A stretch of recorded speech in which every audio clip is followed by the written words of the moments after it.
At Eastwatch by the sea, the surf hammered black basalt and turned to lace, and men went on with their work pretending not to measure the sea for omens. The watchtower lantern burned pale under a sky that could not decide whether to be slate or iron. Davos Seaworth stood on the quay with the smell of salt in his beard and the ache of a long ship in his legs, and watched cranes lift crates of glossy black stone that drank light. "Dragonstone's glass," he told Donal Noy, who eyed the cargo like a man judging a guest he meant to like only if the guest could lift a hammer. "It chips," Noy said, taking a fist-sized chunk and turning it in his scarred hand until it found the river of a flaw. "It breaks wrong, like a promise from a king. It kills the ones from the stories," Davos said. "Or so the old books claim, and a few new scars I've seen." Noy spat into the sea, respectful of neither old nor new. "Then we will glue the realm together with things that break wrong. I'll need pitch and patience, and men who can listen before they lift a tool." From the sea, a second line of sail showed, then a third staggered like steps in a song. Eastwatch's dockside, built for silence and hard winters, suddenly found itself full of other men's noise. Stannis Baratheon came ashore without taking the hand offered him. Not from pride, but because his arms had been taught too long to be their own friends. He wore no crown and no cloak worth stealing. Melisandre of Asshai stepped behind him, as if she were a shadow the sun had convinced to come indoors. The wind made her red silk snap like a warning banner, though her face was the calm of a woman who had decided on her gods long ago and had not found cause to rethink them. Lord Commander Jeor Mormont greeted Stannis with the courtesy of a man who grinds his teeth and does not find blood. "You come with help and with trouble," he said. "We will take both." "I come to do what the law cannot," Stannis answered, "and to burn what will not bend, if burning does it." "Save your fire for the dead," Jeor said bluntly. "They're the ones winning arguments with my men." Melisandre's eyes moved to the horizon where fog lay like a beast's flank. "Fire is a language," she said. "It speaks back when you do not want it to." She smiled at Davos as if the memory of onions made her kinder. Davos nodded back because he had learned the economy of such exchanges. By the time Jon arrived with his column, gray cloaks humbler than the thought they carried, northern pennons damp with salt air and discipline, the gift wagons had already rolled in from White Harbor, and Castle Black smelled of iron and horse and a new kind of hope that put men to work before it told them stories. Ned rode with him wearing a mail shirt old enough to remember dragons, and ice wrapped in oiled leather at his knee. Robb ranged ahead and back, a wolf in the habit of counting fences, with Grey Wind's tail a streak between wool ruts. Howland Reed had come and vanished as bogs do, reappearing when needed with men who could slip through a hedge and never brush a leaf. In the yard, Jeor Mormont and Jon looked at one another as two men do who had been measured by the same winter and found not lacking. Jeor's hand closed around Jon's forearm, a grip not entirely respectful of a crown that Jon was not wearing in any case. "Your father writes letters that make old men argue with themselves," Jeor said. "Now you're here, and I suppose I must argue with you instead. I preferred the paper." "We'll make you miss it," Jon said, and the smile that followed was small but real. "Lord Commander, this is my father." Jeor nodded to Ned and to Ice without surprise. There are old things a man expects to meet before he dies, and a Valyrian blade is one. He nodded to Stannis as well, but the nod had more granite in it. "I've got too many lords in one yard," he muttered. "If the wall falls, it won't be for lack of titles to stack against it." "Then stack us on the cold side," Ned returned, cool as the stones under his boots. They met first in the shield hall, where years of smoke had turned the rafters a color between hunger and patience. Maester Aemon was led in with the care men give to a piece of glass, a winter's worth of snow bound up in a man's skin. Jon went to his knee without thinking to, crownless as he had come, and the old man's hand found the air above his face without quite touching it. "You smell of summer and of iron," Aemon murmured, and the milk-blue eyes found him as if sight had returned while he was speaking. "You smell of a name. I have known too many names. Forgive me, nephew, that yours is new and I am old." Jon's throat worked. He had been called king in a hall where hard men counted votes. He had been called bastard in yards where boys count their worth with bruises. The word nephew turned the floor under his feet into something that swayed and then steadied without warning. "There's nothing to forgive," he said. "You kept a promise longer than anyone." Aemon's tin-mouthed bent. "No." "I broke many. I kept the least of them, the one that asked me to do nothing." He turned toward Stannis then, as if the king's flint were a heat source he had paid for in advance. "You are harder than the ice that groans under old winds. I mislike your god. I mislike even more that I can see the shape he throws on the wall. Use him if he will be used, but do not let him learn your name." Stannis did not answer. Davos did, with a nod so small it was almost a secret. "I am here to stand between fire and what burns that should not." By day they spoke of parley and of war. By night the wind found each man who had ever lied about being unafraid and informed him he had been lying. Tents sprouted on the frozen ground along the way where no tents had ever been wanted. The new gifts empty fields, taken back by scrub and deer and silence, filled with cook fires and the temporary geometry of an army. Manderley's ovens kept going, fat men instructing thinner ones how to swaddle dough so that the cold could not steal it. Donal Noy cursed obsidian into points and edges and learned how to lash it to wood without insulting its fragility. A boy cut his hand and Noy smacked his ear and called the injury a lesson. The boy learned. On the fourth day the horns blew, not the short urgent calls that say a horse is loose or a man is needed. The long rip from north to Marrow that says the world is bigger and worse than men are. "Free folk," a black brother rasped, eyes gone winter-pale with the shock of his horn's sound. "A host of them. Gods, that's a city moving." They went up to the parapets. Even Melisandre stood on stone and pretended the cold made her respect its old enemies rather than hate them. Below, in the long white distance, the mass approached like a snow cloud pretending to be geese. It resolved into men and women, dogs and shaggy ponies, and a herd of half-starved sheep that had learned to follow without asking. Sledges dragged loads under which men bent like questions. For mammoths moved ponderously, trunks testing air as if the wind might be edible. Standardless, leaderless to a southerner's eye, but Jon felt the coherence in it. 1,000 small laws that made up a people's moving. "Will you sit the wall and watch them die under it?" Stannis asked, not unkindly. "I'll ride out," Jon said. "They know the difference between a lord and a boy who brings bread." Mormont grunted. "Take the big man with the laughter," he said to Robb. "If the free folk don't respect a lord, they might respect a voice that can wake trees." Greatjon grinned and showed a mouth like a butcher's toolbox. "I'll shout into their soup and see what drips out." They went to the gate but not through it. Jon would not give the appearance of asking permission of stone in front of men who despised it. Instead, they took the switchback down the face where ice had learned to be a stair and met the free folk on flat land where no man's law had ever stuck long. Ghost loped ahead with his tongue a thin pink question mark. The host parted around him. Men spat, women crossed themselves. A child reached with small eager hands and Ghost stopped with the patience of something that had been cruel and chosen not to be any longer. Mance Rayder walked out of the press wearing a black cloak turned inside out to show the red lining like a joke he had decided to keep telling. He had a music of movement that marked him from the rest. The relaxed posture of someone who trusts his left hand to hold a bowstring and his right to lift a cup and both to kill. Tormund Giantsbane came with him, beard plated with pieces of bone, laughter already quivering in his chest as if it wanted to be used and only needed permission. "You smell of the Kneeler City," Mance called when they were within a distance where arrow tips cannot solve arguments. "And of a new crown, though I see none.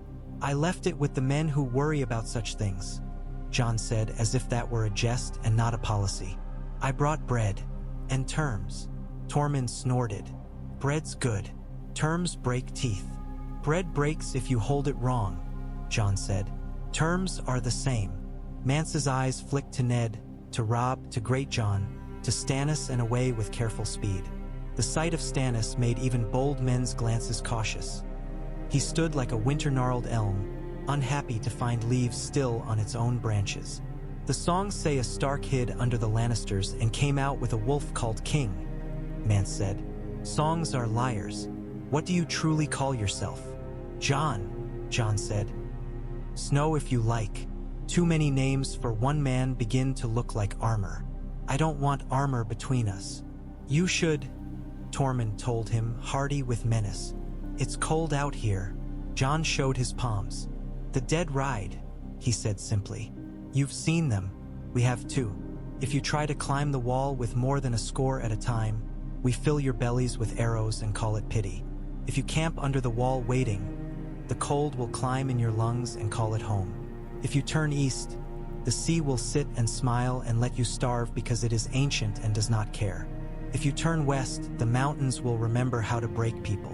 Come through with us under guard, to the lands that once were yours, settle and fight when called, against the dead. Not kneeling, standing where we tell you because we are not idiots and we prefer your children living to your pride. Mance smiled then, not in scorn, not in surrender, but with that pleased surprise a man has when someone has told him the truth first and the bargain after. I asked your uncle if any king south knew how to speak like a man and not like a door, he said, meaning Gior, and then with a tip of the head to Ned. It seems the north breeds more than one sort of truth. Stannis's jaw hardened. Hostages, he said, crisp as frost. If I am to build my war on your word, I want living bonds to tie it.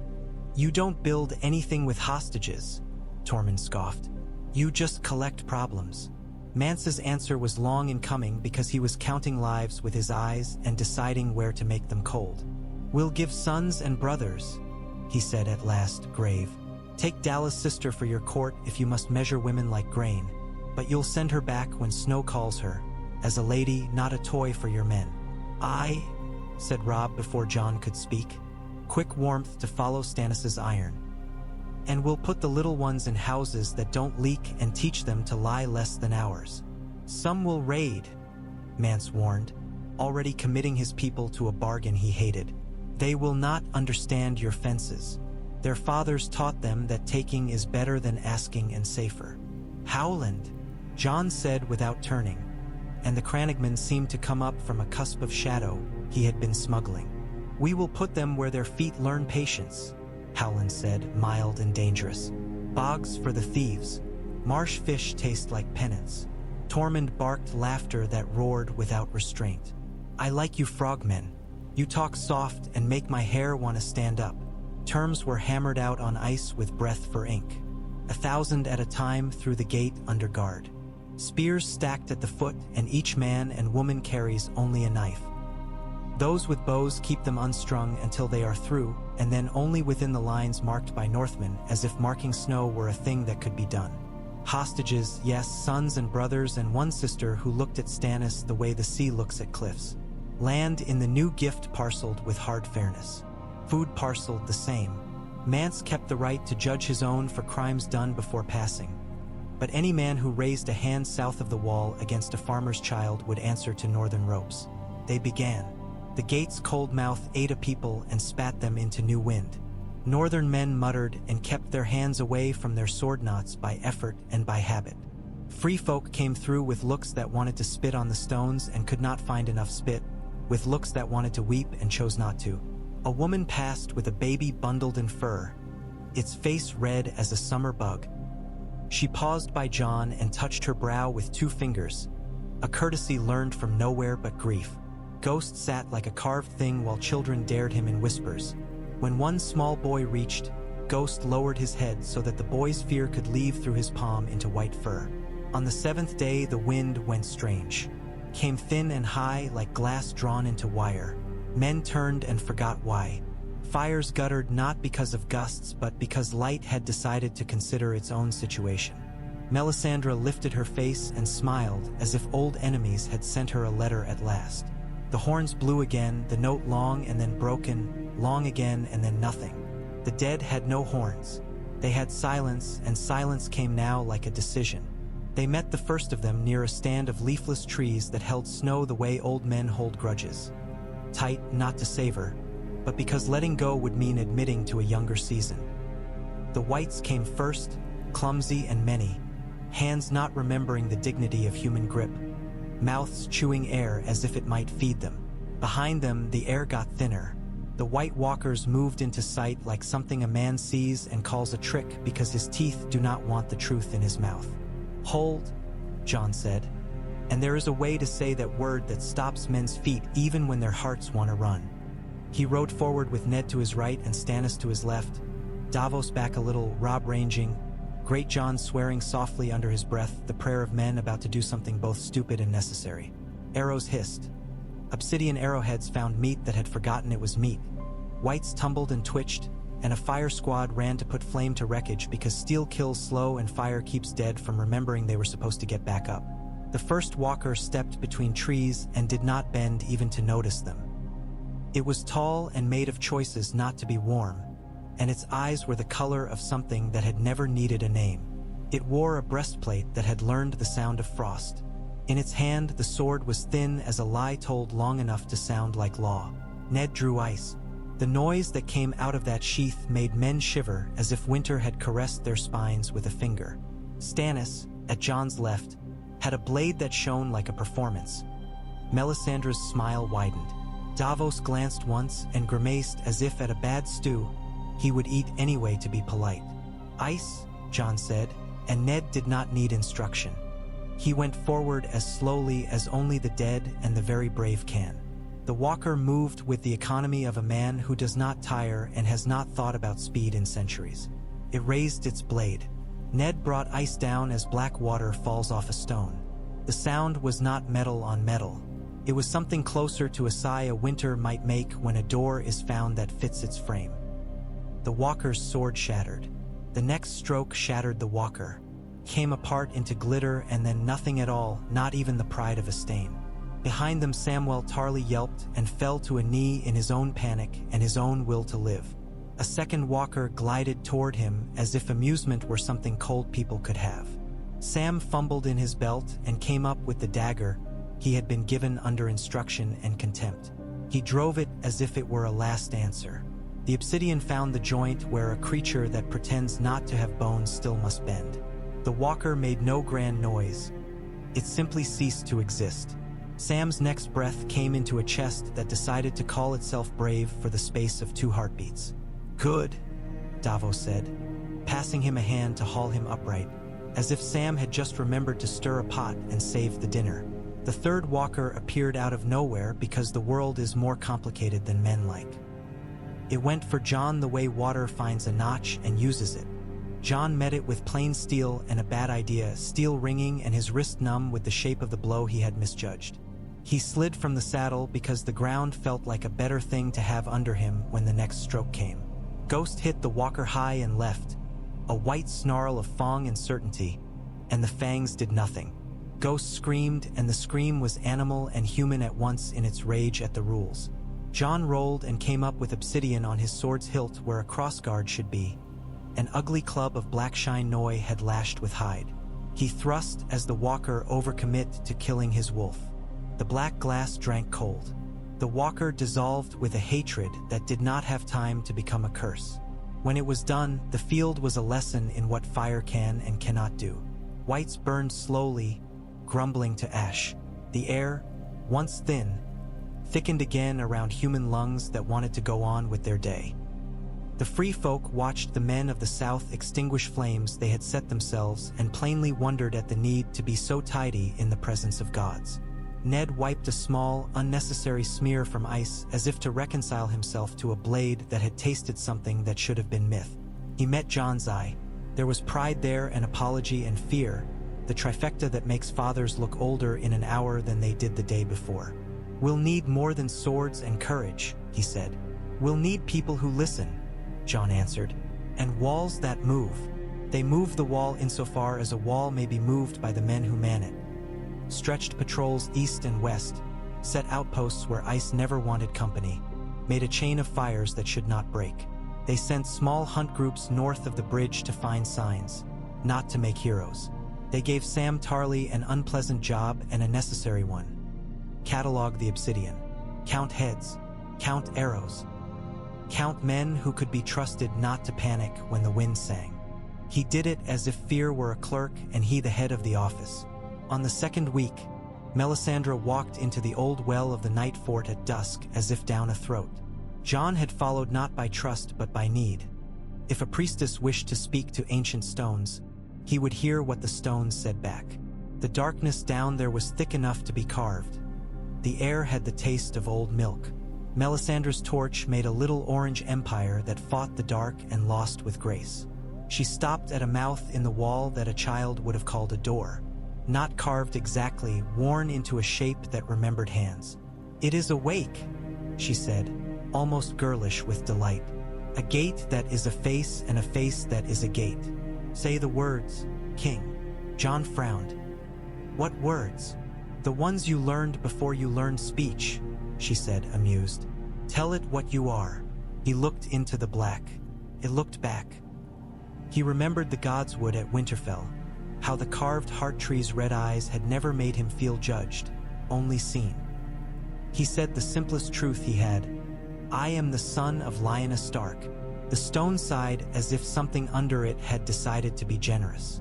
Water trembled. For a heartbeat there was a whiteness in the void, a suggestion of eyes not unkind. The black gate opened, the cold breath of the earth rising as if a sleeping thing had turned over in its dreams and exposed a new skin. Jon did not step through. He stepped back. Some doors you prove you can open only to keep them shut.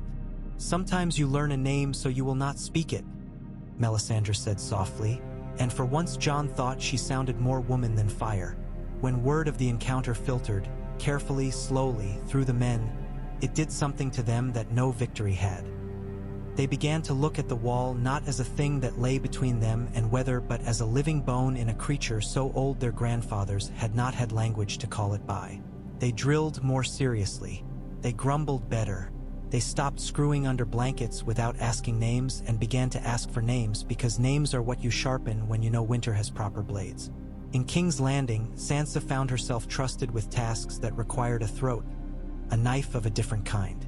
Tyrion put papers in front of her and watched her eyes the way a bard watches a crowd, eager to see what line landed. She learned the city's appetite and fed it before it growled. She learned to place singers in the markets with songs that argued for patience without sounding like sermons. She learned how to stand in a hall where rich men came in silk and smiled like they owned the concept and speak of marriage without turning her mouth into a wound. Willis Tyrell wrote in a hand as neat as a garden row. His letters were warm without disorder, like a hearth that had been well tended. He spoke of hawks and hounds and the way Highgarden's solar drank morning light. He remembered her girlhood with the courtesy of a man who did not ask to own it. He wrote once, without preface, "Our banners have been too quick to kiss Lannister red.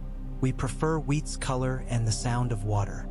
If your brother the king would have a green river at his back instead of a red one, I would make it happen with words and with my crippled leg." Sansa wrote back phrasing like embroidery, careful, lovely, hiding knots. She mentioned bread before she mentioned betrothal. She mentioned oaths without speaking of vows. She signed with her name and with the smallest sketch of a wolf's head she had taught her wrist to make without thinking. When the reply came with a rose drawn beside his signature, she smiled without knowing it, and Tyrion, watching, looked away without comment for once. Arya haunted the lower city like a rumor. She put wooden swords in boys' palms and showed them how to turn a wrist without making an enemy. She ate with gutter children, then came home and reported to Jon things she had learned by getting fish juice on her sleeves and finding it not beneath her station. The hound brought her back once. A hand closed around the scruff of her tunic like a mother cat and grunted at Jon. "This one will put a hole in your court if you think it's a rug." "I know what she is," Jon said, the laughter in his voice too fond for a king. "We will build a court that likes holes." Tywin Lannister's ravens came in a cadence that made men begin to expect their tone at dawn. They were correct, cutting, tired of being ignored. He reminded Jon of debts that predated both of them. He proposed a meeting at Harrenhal under a different banner. He offered to trade gold for time, then time for respect, then respect for land, as if he had remembered the list of things kings want and were taking them down in a different order until one matched Jon's hunger. Jon wrote back once and then stopped. He was not playing to be rude. He was being rude because there were other games that needed him. In the Iron Islands, Balon Greyjoy broke a long-held promise to the sea to do nothing and declared himself king. The first raids came thin and probing on the stony shore. A village burned, a little girl's hair burned with it, and her mother sang to her anyway until the voice gave out. Wyman Manderley proposed to feed Balon to his kitchens. Roose Bolton proposed to feed Balon to silence. Davos volunteered to go in a small ship with a big letter. "Your king will get you drowned," Davos told Balon on a wind-slapped quay that had seen better men die than either of them. "He tells you the crown is a hat you wear while you eat other men's bread. The boy on the Iron Throne speaks like Winter and counts his bakers. He'll feed your people better than your god does. Bend and take boats to the wall. Teach your sons to break ice instead of wives. Live." Balon laughed like a rockslide, offended by the suggestion of weather. Theon stood behind his father with a face that had learned to be cruelty and failed at it. Later, Theon would come to Winterfell with that same failure beneath a jaundiced pride and find Robb's eyes waiting for him. Not furious, not forgiving, something worse. They would not yet speak of the words that make brothers quit. There would be time for that, or there would not, and both prospects were terrible. Bran dreamed like a thing that had mud for bones. In the God's Wood at Winterfell, he slept when he should have been eating and ate when he should have been learning to write all the names men expect a lord to learn. And Jojen sat beside him smoothing brow and air, listening to a song that sounded to normal ears like a boy's ragged breath. Mira sharpened a spear and told Arya stories when Arya rode north to visit and found herself still child enough to want them. Hodder said Hodder, and it sounded like patience. When the raven came to Bran's stone windowsill with 3 eyes and a letter that was a dream, Bran's sleep changed key.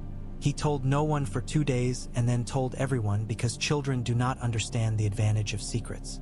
South and east, a girl in a far city learned how to carry a dragon on her arm without bleeding. She learned to listen to men who called her mother and to ignore the ones who thought of her as a girl from nowhere with a fire accident. She heard, 6 weeks after Jon's crown had been put on his hair, that Westeros had chosen a king with snow in his blood and dragon in his name. She smiled the private smile of a person who remembers a different song and is not offended that other people sing at a different tempo. "When the sea is ready," she told her scaled companions, "we will see whether winter learns to be warm." Winter did not learn to be warm. It learned where men put their courage, and it put its fingers there. The dead came again and again. Not stupid, not mindless, not imaginative, steady. They tested fences. They found the line between a patrol and a route. They took the learned behavior of 1,000 terrified deer and wore it like a cloak. Jon went where he could, not because kings must be seen, but because he did not trust stories told by men who wanted to be heroes. He learned the weight of obsidian in his hand, the way a dragonglass edge hesitates and then commits. He killed carefully so as not to dull his sense of what not to kill. He came to recognize the strangled silence that means a friend is already gone and must be acknowledged with fire. One night, on the long low knoll east of the Shadow Tower where the wind liked to find a different voice for every line of fence, the dead came with a new patience. They sent a first wave and let it break because all walls love a first wave. They sent a second and paused until the human hearts had begun to stop pounding so the third would land harder. Jon fought with his ugly little club of black glass and truth and felt the moment when his arm decided it belonged to the realm rather than to him and kept moving without permission. When dawn came with the color of old parchment, the field was a catalog. The cost had names Jon had learned that week and forgotten until now, the worst kind of forgetting, temporary and purposeful. He said them aloud, crude prayers of a new church, and the men around him breathed out and found they could still stand. In the lull that followed, Stannis came to him with hair gone to frost at the edges and eyes that had found humility without letting him know. "The law will not feed them," he said without preface. "I can write 10 new edicts and the wind will not read them. This is a place where your sort of truth works and mine must be folded and put away. I need your kind where people sit on chairs and think them thrones," Jon said. "I will trade you the snow if you will mind my southern fires." A long silence, then, "I am not made to be anyone's man." "You would be the law's," Jon returned, "as I am winter's. Choose whether my face offends you." Stannis's mouth quirked into that abortive attempt at approval that passed for his smile. "I will serve," he said again, making the words into iron instead of favor. He turned, looked at Melisandre, and then past her, as if he had found the end of her usefulness for a moment and was not ashamed to do so. They sent him south with Davos and a regiment of men who had learned to keep their hands off their sword hilts in crowded city streets. He went to King's Landing to write into law the bargains Jon had made with Mead and Blood, to build courts where riverlords could bring their quarrels and leave with their grudges trimmed to the bone, to create a levy of grain and coal for the wall that would outlast men's enthusiasm. He did not need to be loved for this. He required fear and the possibility of respect. He received both. Cersei from her tower by the sea watched ships come and go and wrote letters with venom in them, and then tore them up when no ravens arrived. Jaime trained in a yard with his left hand until the sword began to forget it had been made for a right one. Brienne of Tarth came to court on a windy afternoon with mud on her boots and a look that said she did not care to be looked at. She found Jaime and gave him back part of himself. It did not feel like love to either of them, not at first. It felt like an armor being shaped so that it might fit more than pride. Tywin died at Casterly Rock in a chair that had taught him nothing. His face at the end was a puzzle left half done because dinner had been called. Tyrion, upon hearing, did not laugh or weep. He went to a window and stared at the city as if waiting for it to remember how to be kind. Then he ordered more bread ovens built and told Sansa to choose the quarter where they do the most good. She chose the one with the narrowest alleys and the worst plumbing and made the ovens a reason for men to stand in line without knives. Back in the cold, Mance Rayder sent scouts who did not come back and thus announced something unpleasant. "Hardhome," he told Jon. "There's a cold there that used to be a kindness. It's eating. If we leave the people there, the dead will use them to build a stair." "I'll go," Jon said. Before anyone else could offer an opinion, that would become caution. "Not to fight, to bring as many as will come. I'll not leave them to build anyone's stair." "You'll drown," Tormund said, not derogatory. "Or freeze if the drowning doesn't get you." "I've done both in smaller ways," Jon said. "Third time might teach me something." They went by sea because the land had decided to keep its knife bare. Davos took a ship that knew how to show her teeth to ice without losing them. Eastwatch contributed 2 battered cogs with ugly lines and loving names. The free folk lashed logs into rafts polite enough to follow. The voyage felt like the kind of story sensible people cross themselves after hearing, and the wind had that high glass sound again, as if the world had been drawn too thin. Hardhome hove up out of the mist like a memory men had not asked for. The shore was a smear of gray and black and white, dotted with huts that had learned to be ashamed of their roofs. Men with eyes gone to pit stood and watched with the slack patience of those who had decided to stop making decisions and let cold make them instead. Jon shouted until shouting turned the inside of his throat into a scrape. He bribed with bread that had learned how to be warm on a ship. He swore oaths he would keep and made threats he would ask other men to keep for him. He loaded boats until the boats sunk low into water that would not forgive. When the dead came there, they came with a lazy confidence that made Jon want to break his own teeth in anger. The boats shoved off with too many souls crammed into their hollow bellies. The rafts pushed with poles that became nonsense as ice floes moved at the bidding of the cold and not of currents. Jon fought on a dock with boards so rotten they accepted the boot print of each step as if to preserve it for a future that would not include the man who made it. He did not kill much, he made space. He pushed children into arms that would row them away.